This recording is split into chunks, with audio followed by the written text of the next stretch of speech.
ठीक है, स्टार्ट करें।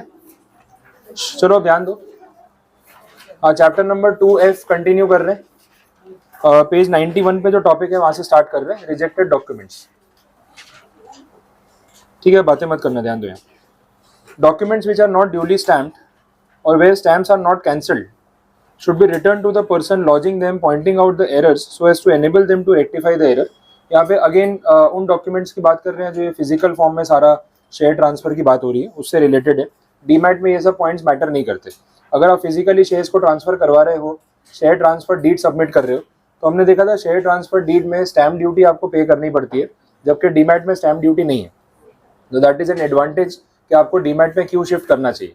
अब जो यहाँ पे स्टैम्प ड्यूटी की बात कर रहा हूँ, अगर आपने प्रॉपर स्टैम्प ड्यूटी पे नहीं की है, आपको अमाउंट याद है, मैंने बताया था 100 रुपीज़ की वैल्यू पे 25 पैसा, दैट इज द रेशियो। तो उस हिसाब से आपको इक्विवेलेंट जितनी स्टैम्प ड्यूटी बनती है उतनी पे करनी चाहिए, उतने के स्टैम्प पेपर या रेवेन्यू स्टैम्प्स अटैच करने चाहिए। नहीं किया होगा अगर आपने, तो वो क्या करेंगे, वो डॉक्यूमेंट्स आपको रिटर्न कर देंगे और इन्फॉर्म करेंगे कि इस पर स्टैम्प ड्यूटी इनफ नहीं है, इसलिए हम ये डॉक्यूमेंट्स एक्सेप्ट नहीं कर सकते। ये सिंपल प्रोसीजर है। आप डॉक्यूमेंट पे पूरी स्टैम्प ड्यूटी जो है वो अटैच करके लेके आओगे तो ही ट्रांजैक्शन हो पाएगा, अदरवाइज ट्रांजैक्शन नहीं होगा। क्लियर ये पॉइंट? ठीक है, आगे देख लेते हैं। एक केस लॉ का डिसीजन है यहाँ पे जो सेकंड पॉइंट पे है, 1997 का केस है, राजस्थान का। The company had not registered 100 shares of the respondent और the applicant. The respondent had purchased and neither did they return the share certificates to her. In short, company ने क्या किया, registration तो किया नहीं, स्टैम्प ड्यूटी का matter होगा, registration भी नहीं किया और डॉक्यूमेंट भी रिटर्न नहीं किया। तो ऐसा कर सकते हैं क्या? एप्लीकेंट क्या बोलेगा कि भाई अगर स्टैम्प ड्यूटी मिसिंग है, ठीक है, आप रजिस्ट्रेशन मत करो, डॉक्यूमेंट तो वापस दो। अगर हमें उस पर और स्टैम्प पेपर अटैच करना हो तो कैसे करेंगे? तो दोनों चीजें नहीं कर सकते। कंपनी का राइट इतना है कि वो ट्रांसफर को रिफ्यूज कर सकते हैं on the basis of stamp duty which is not enough. ठीक है, वो ऐसा कर सकते हैं, लेकिन डॉक्यूमेंट को इम्पाउंड कर लेना, अपनी कस्टडी में ले लेना, डॉक्यूमेंट रिटर्न ना करना, वो राइट कंपनी के मैनेजमेंट को नहीं होता। ये क्लैरिफिकेशन यहाँ पे आया। द कंपनी अर्ज that since the respondent had not become a share holder of the company, no cognizance of the complaint could be taken. The High Court held that there was a prima facie case against the company. High court ने माना कि company की mistake है और first instance में यही समझ आ रहा है कि ऐसी सिचुएशन में डॉक्यूमेंट को विथहोल्ड करने का राइट कंपनी के पास नहीं है, ट्रांसफर को रिजेक्ट करने का राइट उनके पास है, तो उनको उतना ही करना चाहिए था, वैसे बोला। द CLB जो है वो NCLT का पुराना नाम है। अभी अपने बोलते हैं national company law tribunal, CLB को बोलते थे company law board, that was another authority. उसी को रिप्लेस करके अब NCLT आ गई है, क्योंकि केस तब का है ना, इसलिए CLB मेंशन किया हुआ है। डिसीजन में वही बोला गया जो मैंने आपको बोला कि CLB या NCLT का डिसीजन वही था कि ऐसी सिचुएशन में जो डॉक्यूमेंट है वो रिटर्न कर देना चाहिए था एप्लीकेंट को, और ट्रांसफर को रिजेक्ट कर देते तो चलता। ठीक है, आगे बढ़ रहे हैं। Time for pointing out the insufficiency of stamps. ठीक है, where a company by mistake और otherwise registers a transfer which should have been refused because of insufficiency और अनकैंसल्ड स्टैम्प्स। हो सकता है कि स्टैम्प ड्यूटी इनफ नहीं थी, फिर भी बाई मिस्टेक वेरीफाई किए बिना डॉक्यूमेंट रजिस्टर हो गया।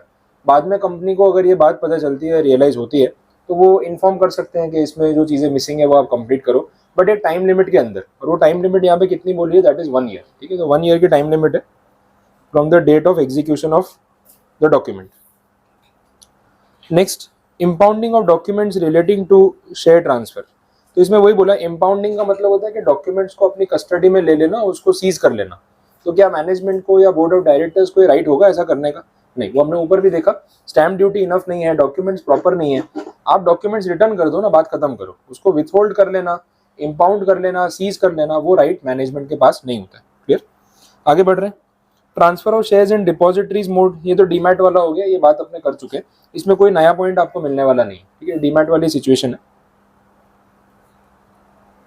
नेक्स्ट पॉइंट देखते हैं, that is forge transfer. Forge करने का मतलब फेक सिग्नेचर्स, गलत साइन करके, झूठे सिग्नेचर्स करके किसी के शेयर को ट्रांसफर कर देना। ऐसी सिचुएशन में जो ओरिजिनल शेयर ओनर है, क्या उसके शेयर ट्रांसफर हो जाएंगे? मतलब आपके शेयर है, किसी ने आपको बिना बताए आपका साइन कॉपी करके डॉक्यूमेंट ट्रांसफर कर दिए, तो जो बायर है उसको कोई राइट मिलेगा उन गुड्स का या शेयर्स का? नहीं। और आपकी ओनरशिप जाएगी। आप बोलोगे मुझे पता ही नहीं मेरे शेयर किसने नकली साइन करके बेच दिए, और जब ये बात प्रूव हो चुकी है तो बायर को टाइटल कैसे मिल सकता है? शेयर्स का मालिक तो मैं ही रहूंगा ना। और जो बायर है उसके साथ फ्रॉड हुआ है तो वो उस पर केस करे जिसने फ्रॉड किया, मैंने तो कोई ट्रांजेक्शन किया नहीं है, मैं अपने शेयर्स नहीं दूंगा, ये इम्प्लाइड था। तो फर्स्ट ट्रांसफर में सिचुएशन बोली। बहुत ज़्यादा वो आंसर को ऐसे पॉइंट वाइज लिखा हुआ है, लेकिन अल्टीमेट स्टोरी इतनी निकलने वाली है, तो आप उसको कंटेंट के हिसाब से फिर कट शॉर्ट करके भी लिख सकते हो। जॉइंट शेयर होल्डिंग वाला पॉइंट भी उन्होंने बोला है, अगर जॉइंट होल्डर्स हैं तो सारे जॉइंट होल्डर्स की साइन चाहिए या किसी एक की चलेगी?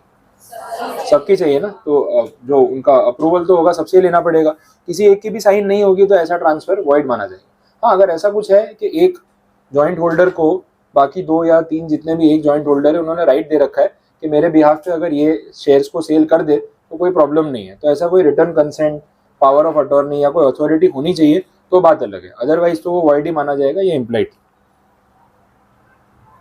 Next, death of a joint share holder. ठीक है, ये वो आइदर और सर्वाइवर वाली कंडीशन की बात कर रहे हैं जो अपन ने कल भी डिस्कस की थी। Where the shares are held in joint names and one of the joint shareholder dies, the survivor alone will be recognized as the holder of the said shares.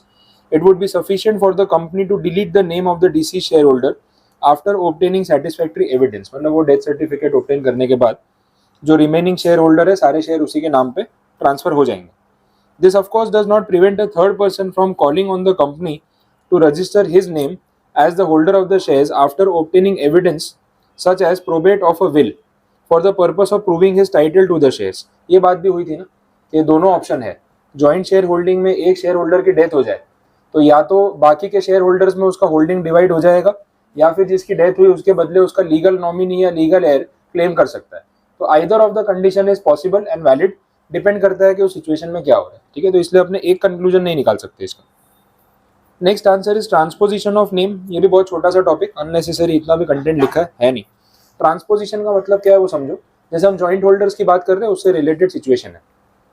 अगर आपने और मैंने जॉइंट होल्डिंग में shares purchase किए तो उसमें क्या होता है ना, फॉर्म में एक फर्स्ट नेम होता है, एक सेकंड नेम होता है। तो जिसका नाम पहले लिखा है, अभी जैसे मेरा नाम पहले लिखा हुआ है तो कंपनी आइडियली सारा इंटीमेशन और नोटिस भेजना वो सब कम्युनिकेशन मेरे साथ करती है। तो नोटिस भी मुझे आएंगे मीटिंग के, डिविडेंड का अमाउंट भी हो सकता है मेरे अकाउंट में आए, सारा कम्युनिकेशन मेरे साथ हो रहा है, वोटिंग के लिए मुझे लिंक आ रहा है, लेकिन मैं उतना टाइम नहीं दे पा रहा हूँ कि वो चीज़ें आपको कन्वे कर सकूँ और खुद ध्यान रख सकूँ। तो हमने कंपनी को बोला कि एक काम करो, मेरे बदले ना वो सारी इन्फॉर्मेशन आपको पास ऑन करें। आप कंपेरेटिवली मुझे इन्फॉर्म कर दोगे, आप नोट करते रहते हो, आपके पास टाइम ज़्यादा है, तो आप मुझे इन्फॉर्म करोगे तो काम हो जाएगा। तो हम कंपनी को जब ये इंटीमेशन दे रहे हैं तो उसमें कंपनी क्या करेगी, फर्स्ट पोजीशन पे जहाँ मेरा नाम लिखा है वहाँ से हटा के आपका नाम रख देंगे और आपका नाम जो सेकंड पोजीशन में लिखा है वहाँ मेरा नाम लिख देंगे। समझ आ गया? That is called transposition of name. इतना ही कंसेप्ट है इसमें और कुछ नहीं। तो अब आगे का फर्दर कम्युनिकेशन सारा आपके साथ होगा। अब ये भी देखा जाए तो आज की डेट में ये टोटली आउटडेटेड हो गया है। देखो सारा नोटिस जो कम्युनिकेशन हो रहा है वो कैसे हो रहा है, ईमेल के थ्रू। तो अगर जॉइंट होल्डर्स हैं तो 2 ईमेल आईडी पे मेल भेजने में कोई फर्क नहीं पड़ने वाला। तो यूजुअली तो दोनों जॉइंट होल्डर्स को साथ में ही कम्युनिकेशन हो जाएगा। लेकिन जब फिजिकल डॉक्यूमेंटेशन, नोटिस भेजना, कोरियर करना ये सब होता था और डिविडेंड के वारंट्स होते थे, उसके बेस पे पैसा ट्रांसफर करना होता था, तब फर्स्ट नेम होल्डर के साथ ही कम्युनिकेशन होता था। आज की डेट में ऐसा प्रॉब्लम नहीं आता है। फिर तो ये ट्रांसपोजिशन का एक छोटा सा टॉपिक, ज़्यादा से ज़्यादा 2 मार्क्स में आपको पूछ सकते हैं, उससे ज़्यादा वेटेज नहीं है टॉपिक का। नेक्स्ट, डेथ ऑफ ट्रांसफरर और transferee before registration of transfer. इस सिचुएशन को आप स्टार मार्क कर लेना। केस के फॉर्म में अगर क्वेश्चन बनाना हो तो ये टॉपिक डेफिनेटली यूज हो सकता है। ट्रांसफरर की या ट्रांसफरी की किसी की भी डेथ हो सकती है जब रजिस्ट्रेशन का प्रोसेस चल रहा है। ऐसी सिचुएशन में कंपनी की क्या रिस्पॉन्सिबिलिटी है, उनको रजिस्ट्रेशन कर देना चाहिए, कुछ सेकंड वेरिफिकेशन करना चाहिए, क्या करे, ये बोला है। अब देखो रजिस्ट्रेशन का जो प्रोसेस है या ट्रांसफर का जो प्रोसेस है वो चल रहा है, एक पर्सन ने दूसरे को शेयर बेचे। अब इस प्रोसेस के मिड में दोनों में से किसी एक की डेथ हो गई, तो इस सिचुएशन में क्या करना चाहिए वो बोला। एक एक इंस्टेंस एट अ टाइम अपने डिस्कस कर लेते हैं। सपोज बायर की डेथ हो गई, ठीक है, और कंपनी को भी पता चल गया कि हाँ भाई वो बायर की डेथ हो गई जिसके नाम पे हम शेयर ट्रांसफर करने जा रहे हैं, तो अभी भी वो अपना प्रोसीजर कंटिन्यू करेंगे या उसको रोकना पड़ेगा? जिसके नाम पे शेयर ट्रांसफर कर रहे हो वो अब है ही नहीं, तो डिसीज्ड पर्सन के नाम पे थोड़ी ना शेयर ट्रांसफर करेंगे। तो कंपनी क्या करेगी, प्रोसेस को रोक देगी। अगर उसकी फैमिली वालों ने इंटीमेशन दिया है तो फिर उनको बोलेंगे आप ट्रांसमिशन का प्रोसेस करवा लो, ट्रांसमिशन का फॉर्म भर दो, कौन है लीगल है जिसके नाम पर शेयर ट्रांसफर करने चाहिए, तो हम डायरेक्ट ट्रांसमिशन कर देते हैं। अब कोई सेंस नहीं बनता है कि जिसकी डेथ हो गई उसके नाम पे हम पहले शेयर ट्रांसफर करें, तो प्रोसेस को हम यही रोक रहे हैं। तो ये तो सिंपल सिचुएशन थी। अगर इसके ऑपोजिट जो सेलर है उसकी डेथ हो जाए तो इसमें तो मामला और रिस्की है, क्योंकि जिसके नाम से शेयर बेचे जा रहे हैं कि ये शेयर बेच रहा है वही अब अवेलेबल नहीं है। तो शेयर आप किसी और के नाम पे ट्रांसफर कर दो, इससे पहले एक बार फिर से उसकी फैमिली से भी वो चीज़ कंफर्म कर लेनी चाहिए। क्या पता कोई इस सिचुएशन का फायदा उठा के फ्रॉड कर ले। कि भाई किसी की डेथ हुई है, उसके नाम के शेयर्स उस सिचुएशन में ही इन बिटवीन ट्रांसफर करवा लो। अब प्रूव कैसे करेगा सामने वाला कि उसने शेयर बेचे थे या नहीं बेचे थे, तो फ्रॉड होने के चांसेस रहते हैं। तो अगर कंपनी को टाइमली इंटीमेशन मिल गया जो सेलर है उसकी फैमिली की तरफ से, तो इमीडिएटली वो प्रोसेस को रोकेंगे, पहले वेरीफाई करेंगे, सारी चीज़ें प्रूव होंगी, उसके बाद ही वो ट्रांसफर कंप्लीट करेंगे। तो ये कंपनी की रिस्पॉन्सिबिलिटी है कि उनको भी ध्यान रखना चाहिए अगर ऐसा कुछ होता है। अच्छा, उनको पता ही नहीं चला, उनको कोई इंटीमेशन दिया नहीं गया सेलर या बायर की तरफ से, और उन्होंने अपना प्रोसेस कंप्लीट कर दिया, तो आप कंपनी को ब्लेम नहीं कर सकते, ये भी ऑब्वियस था। तो सारी सिचुएशन कॉमन सेंस के हिसाब से प्रैक्टिकली जैसी होनी चाहिए वो इंस्टेंसेस उन्होंने यहाँ पे रखे, और कुछ भी ऐसा नया इसमें ट्विस्ट नहीं आने वाला। क्लियर, समझ आ गई? आप इसकी लैंग्वेज एक बार पढ़ लो, पूरा टॉपिक है, 2-3 पॉइंट्स एक बार रीड कर लो, कुछ नहीं समझ आए तो बोलो, फिर आगे देखते हैं।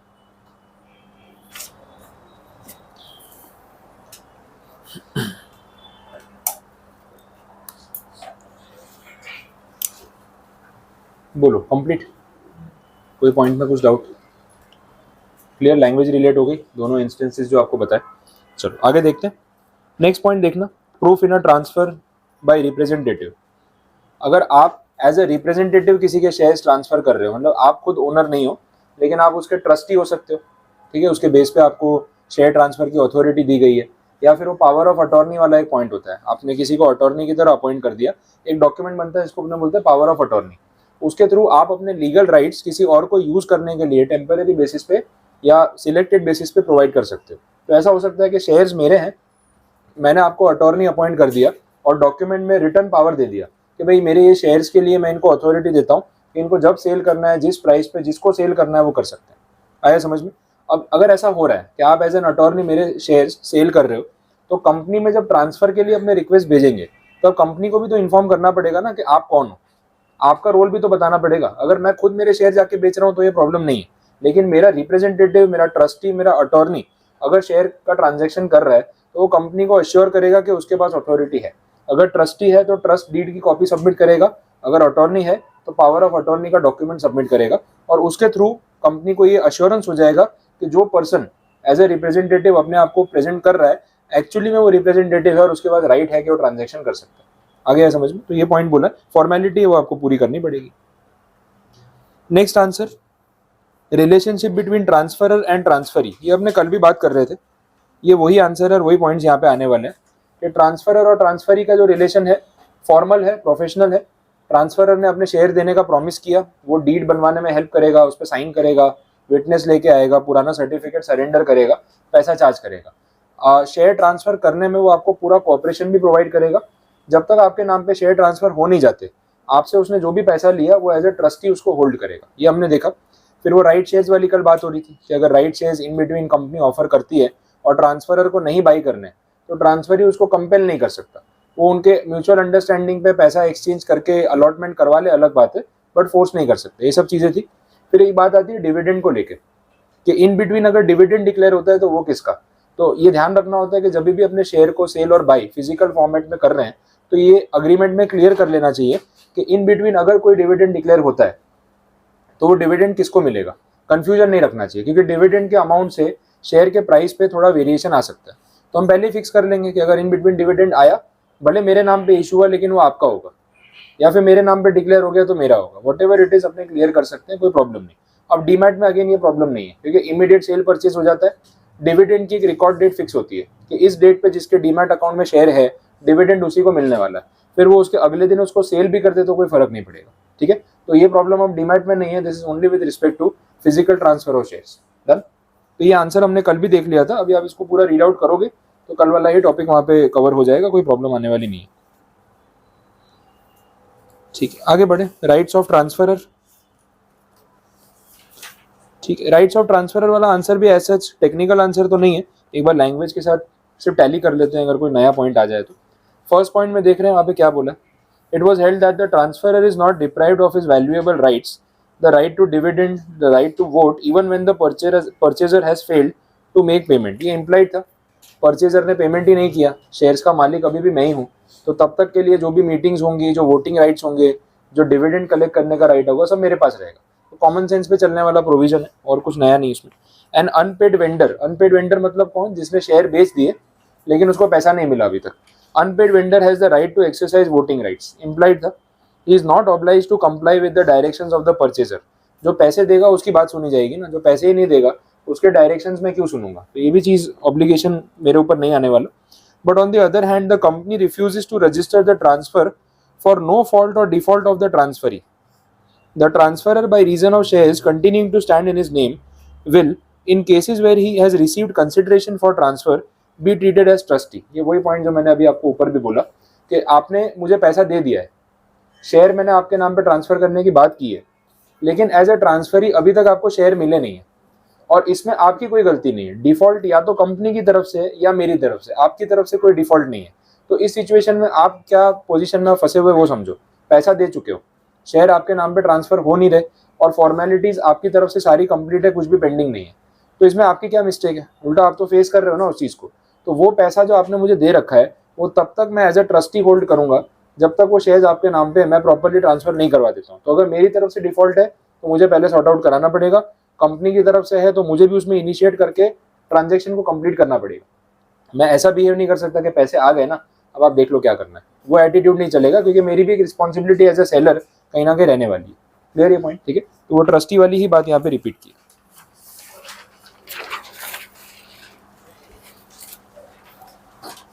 अच्छा नेक्स्ट पॉइंट देख लो, वो कल जो राइट शेयर वाला नहीं बोला था वो पूरा पैराग्राफ वही बात फिर से बोल रहा है, लेकिन केस लॉ के रेफरेंस के साथ। भाई कंपेल नहीं कर सकते एडिशनल फाइनेंशियल बर्डन डालने के लिए, वही बात रिपीट हो रही है, तो उसको छोड़ देते हैं, आगे बढ़ते हैं। नेक्स्ट पॉइंट भी देख लो, उसके बाद बोला but where due to transferees on default the transfer of shares is not registered the transferor can not be held to be a trustee. ये भी इम्प्लाइड था, अगेन कॉमन सेंस। मेरी तरफ से कोई गलती नहीं है, मैंने सारा पेपर वर्क कंप्लीट कर दिया है, कंपनी में इंटीमेशन दे दिया, आपको शेयर पुराना सर्टिफिकेट भी दे दिया, डीड भी पास ऑन कर दिया। अब जो भी ट्रांसफर में डिले हो रहा है ना, आप खुद अपनी मिस्टेक की वजह से उसको डिले करवा रहे हो, मेरी कोई गलती नहीं है, तो भी मैं आपके पैसों को एज अ ट्रस्टी होल्ड करूंगा या यूज कर सकता हूँ। जब मेरी तरफ से पूरा ट्रांजेक्शन कंप्लीट है, अब सब कुछ आपके हाथ में है, तो आप जब तक ट्रांसफर नहीं करवाओगे तब तक मैं वो पैसा यूज नहीं कर सकता, ऐसा नहीं होना चाहिए। हाँ मेरी गलती की वजह से डिले हो रहा है या कंपनी के एरर की वजह से डिले हो रहा है, तब तक के लिए मैं आपका पैसा एज ए ट्रस्टी होल्ड करूंगा। बट मेरी तरफ से सब कुछ क्लियर हो चुका है, अब आपकी गलती है आप उसको ट्रांसफर नहीं करवा रहे हो, क्योंकि फिजिकल डॉक्यूमेंट है, जब तक आप कंपनी में जाके सबमिट नहीं करोगे तब तक ट्रांसफर होने वाला नहीं है। तो उसमें मेरी कोई मिस्टेक नहीं है, मैं पैसे को यूज कर सकता हूँ और वो ट्रस्टी वाला रिलेशन वहां पे नहीं रहेगा उन पैसों को लेके। Clear? The seller's duty is complete when he hands over the transferee a duly executed transfer form। implied है, मैंने डॉक्यूमेंट साइन करके दे दिया है, अब आपको आगे का प्रोसेस करना है, उसमें मेरी कोई मिस्टेक नहीं। Where a transferer transfers his share for consideration and delivers along with the share certificate the transfer form duly signed by him, but the transferee instead of completing the transfer by signing his own name and presenting it for registration chooses to keep the transfer in blank and passes it on to others along with share certificate, it cannot be said that the transferer, simply because the share continues to stand in his name, should be treated as a trustee for a series of unknown holders of blank transfer। ये again एक problem, मैंने आपको transfer form sign करके दे दिया, मैंने बोला लो मैंने share बेच दिए, ये पुराना सर्टिफिकेट लो, मुझे पैसे दे दो। अब आप है ना सामने अपना साइन करके डॉक्यूमेंट सबमिट करके नया सर्टिफिकेट बनवा लेना। आपका इंटेंशन कुछ और था, आपको अपने नाम पे शेयर ट्रांसफर करवाने नहीं थे, आप 2-4 दिन वेट कर रहे थे, अच्छा प्राइस मिलेगा तो आगे पास ऑन कर देंगे, आप ट्रेड करने के मूड में थे, इन्वेस्ट करने के नहीं। तो आपने क्या किया, वो ब्लैंक फॉर्म अपना साइन किए बिना किसी थर्ड पार्टी को पास ऑन कर दिया और उसको बोला ले अपना नाम भर के ट्रांसफर करा लेना, मेरे पास अथॉरिटी है। सामने वाले ने भी यही सोचा कि होल्ड करता हूँ, सही रेट मिलेगा ट्रेड कर दूंगा। अब क्या हो रहा है ना, ब्लैंक फॉर्म मार्केट में घूम रहा है आपके नाम, मेरे नाम के शेयर सर्टिफिकेट के साथ, और उसको अपने नाम पे अभी तक किसी ने करवाया नहीं है। आया समझ में? अब जब तक ये किसी के नाम पे नहीं होगा, वो पैसा क्या मुझे ट्रस्टी की तरह संभाल के रखना पड़ेगा? सेम बात हो गई ना, मेरी तरफ से तो ट्रांसफर कंप्लीट हो चुका है, अब आपको अपने नाम पे करना है, आगे किसी को पास ऑन करना है, ब्लैंक फॉर्म घूमता रहे मार्केट में, मुझे उससे फर्क नहीं पड़ता है, मेरी रिस्पॉन्सिबिलिटी खत्म, पैसा मैं एज अ ट्रस्टी होल्ड नहीं करूंगा, एज अ यूजर में उसको यूटिलाइज कर सकता हूँ। क्लियर ये चीज? ऐसा होता भी था पहले, अब अगेन डीमैट में इशू नहीं है, लेकिन फिजिकल फॉर्म्स में वो अपन वारंट की बात नहीं कर रहे थे, share warrant, share certificate, trading के लिए लोग वारंट के फॉर्म में उसको घुमाते थे, ये कुछ वैसे ही। तो ब्लैंक ट्रांसफर जो हो रहा है वो भी एक वारंट की तरह हो गया। ठीक है, when he sold his share to the original transferee, he could not be deemed to have represented to the transferee anything more than that the share was transferable, nor to have agreed to the transferee keeping or passing on the transfer in blank form hand to hand for an indefinite duration without it being presented to the company. मतलब ये चीज़ possible नहीं थी कि हर चीज़ को अपने fix कर ले। अब अगर मैंने आपको शेयर दे दिया, आप उसको ब्लैंक ट्रांसफर कर रहे हो तो करो, मेरा भी क्या जाता है, मैं तो उसको सेल कर चुका हूँ, मुझे मेरे पैसे मिल चुके हैं, ऐसा कोई फर्क नहीं पड़ता। हाँ, अगर मुझे ऐसा था कि ये ऐसे ब्लैंक ट्रांसफर नहीं होना चाहिए तो अग्रीमेंट में मैं ये चीज़ क्लैरिफाई करवा सकता था कि भाई ये शेयर आप अपने नाम पे ट्रांसफर कराओगे, इसको ब्लैंक फॉर्म के फॉर्म में पास ऑन मत करना। तो ये चीज़ें मैनेजेबल है, नेगोशिएबल है, हम अग्रीमेंट में इसको फ्लेक्सिबली चेंज कर सकते हैं, उसमें प्रॉब्लम नहीं आएगी। Where a shareholder executes a blank transfer to enable another to deal with the shares, he is bound not to do anything to obstruct such registration, and if he improperly intervenes, he is liable for damages. ये भी understood सी condition. मैंने share आपको जब बेचे तो मैंने भी clear रखा था कि भाई मुझे कोई फर्क नहीं पड़ता कि इस शेयर को कौन अपने नाम पर ट्रांसफर करता है, मुझे मेरे पैसों से मतलब है। मैंने ब्लैंक फॉर्म साइन करके दे दिया, जिसको पास ऑन करना है करो। अब जब मैंने बोल ही दिया है तो आप वो शेयर किसी को भी पास ऑन कर सकते हो। अच्छा, आपने वो शेयर जिसको बेचा उससे मेरी ऐसी कोई दुश्मनी चल रही है, मुझे पता चला कि ये तो शेयर वो खरीदने वाला है, अब मैं ही इंटरवीन कर रहा हूँ कि नहीं इसके नाम पर ट्रांसफर नहीं होने चाहिए, मैं कर सकता हूँ ऐसा। मैंने अथॉरिटी दी ना, जिसको ट्रांसफर करना है करो। अब मैं ऐसा डिस्क्रिशनरी पावर यूज करने जाऊंगा बीच में तो वो नहीं चलेगा। अगर मैं ऐसा कर रहा हूँ तो इसकी वजह से जिसका जो नुकसान होगा, डैमेजेस पे करने की रिस्पॉन्सिबिलिटी फिर मेरी रहेगी। क्लियर? तो सोच समझ के ऐसे डिसीजन लेने चाहिए, इन शॉर्ट यही पता चल रहा है। Transfer is right to dividend bonus right shares, ये तो तभी होगा जब उसके नाम पे शेयर ट्रांसफर हो जाए या अग्रीमेंट में लिखा हो कि डीड साइन होने के बाद कोई भी dividend, right share, bonus share कुछ भी इशू हुआ तो वो ट्रांसफरी को मिलेगा। तो ये क्या अग्रीमेंट में फाइनल हुआ है ना, उसके बेस पे ही चलेगा। ठीक है, नेक्स्ट जो आंसर है वो सिक्योरिटी रेगुलेशन एक्ट का रेफरेंस दिया, लेकिन उतना पढ़ना नहीं, सिर्फ हेडिंग देख लेना। एक शेयर होल्डर को जो शेयर सर्टिफिकेट मिलता है उससे उसको क्या टाइटल मिलता है, एक तो ओनरशिप मिलेगी और दूसरा डिविडेंड। ये चीज़ें होती है। ये शेयर सर्टिफिकेट ये प्रूव करता है कि टाइटल आपका है और डिविडेंड आपका है। तो इसमें कुछ नया नहीं बोला, ये सिर्फ आपको एक बार रीड कर लेना, टॉपिक वही है लेकिन वो सिक्योरिटी कंट्रोल रेगुलेशन एक्ट जो है उसके रेफरेंस में बोला हुआ। आगे बढ़ रहे हैं।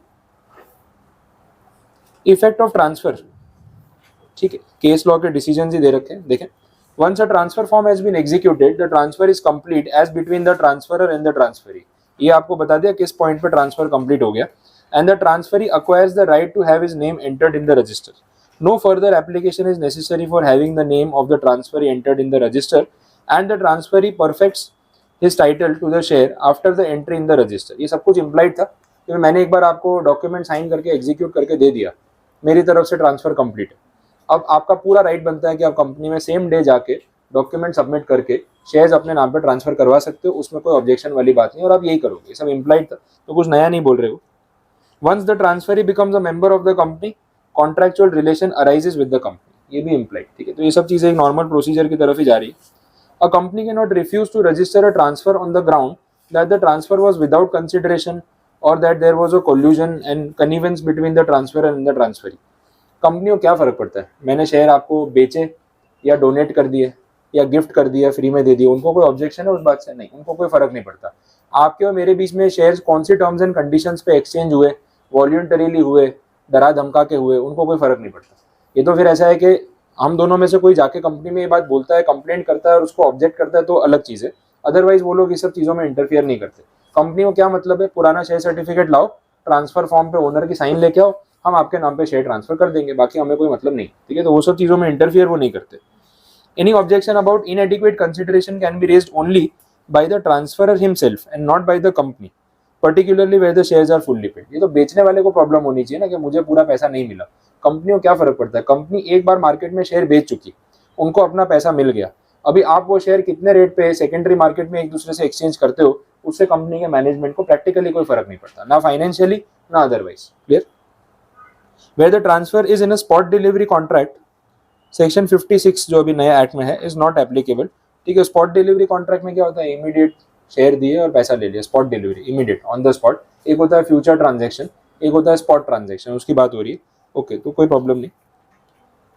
56 सेक्शन में अपने वो टाइम लिमिट देख रहे थे ना, वो सर्टिफिकेट कब आएगा, ये वो, तो ये सब चीज़ें इमीडिएट हो जाएंगी। Spot transaction is different. Priority among the transferees, ये पॉइंट आप स्टार मार्क कर लेना, इस पे केस बनता है।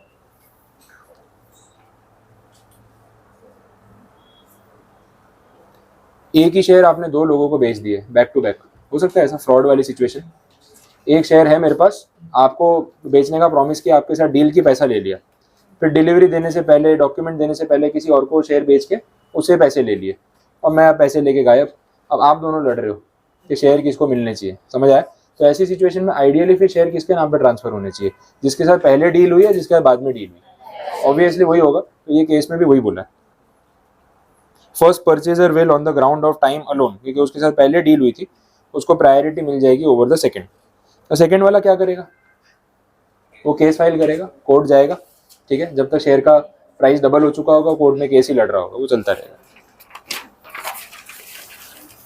और लास्ट पॉइंट है प्लेजिंग। प्लेज करने का मतलब क्या होता है, शेयर्स को गिरवी रखना, किसी के पास मॉर्गेज कर देना, यहाँ पे वही बात हो रही है। तो ऐसा हो सकता है शेयर्स को गिरवी रख के पैसे उधार ले सकते हैं, हाँ चलेगा, उसमें कोई प्रॉब्लम नहीं। अब इसमें जो अग्रीमेंट बनता है या प्लेज के लिए मॉर्गेज डीड बोल लो आप, जो बनेगी उसमें लिखा होगा कि शेयर्स का मालिक मैं हूँ, सर्टिफिकेट आपके पास रखवा रहा हूँ और आपसे पैसे उधार ले रहा हूँ। अभी आपको शेयर का ओनरशिप मैंने नहीं दिया है, अभी सिर्फ मैं आपको शेयर्स रखने के लिए दे रहा हूँ एज अ होल्डर, क्योंकि मैंने आपसे पैसे बोरो किए। अगर इतने दिन में इतने इंटरेस्ट के साथ मैं आपके पैसे रिटर्न कर देता हूँ तो सर्टिफिकेट आप मुझे वापस कर दोगे, और अगर नहीं करता हूँ तो आपको ये राइट मिल जाएगा कि तब आप वो शेयर्स अपने नाम के ट्रांसफर करा सकते हो। तो नॉट इमीडिएटली, अभी आप ट्रांसफर नहीं करा सकते हो, उस डेट के बाद ही आप ट्रांसफर करा सकते हो। फिर आप भले मुझसे बिना पूछे ट्रांसफर करा लो, कहीं ना कहीं मुझे आपको वो ट्रांसफर फॉर्म भी साइन करके अभी देना पड़ेगा और कॉन्ट्रैक्ट में लिख के देना पड़ेगा कि मैं इस चीज़ के लिए अग्री कर रहा हूँ कि इस डेट के बाद इन्होंने अगर शेयर ट्रांसफर करवा लिया अपने नाम पे तो मैं कुछ नहीं बोल पाऊंगा, क्योंकि मैंने पैसे उनको पे नहीं किए। तो ये प्लेजिंग वाली सिचुएशन हो सकती है, ठीक है। तो इसमें इतनी बात हो रही है। अब इसके बाद आपको कुछ एनेक्स्चर्स के बारे में दे रखा है, ये मैं आपको बता दूंगा इसमें करना क्या है। आज का टॉपिक नहीं है ये, कल अपना टॉपिक एंड करेंगे ना तब रिलेट कर लेंगे। बस आज के लिए इतना रखते हैं, इनफ।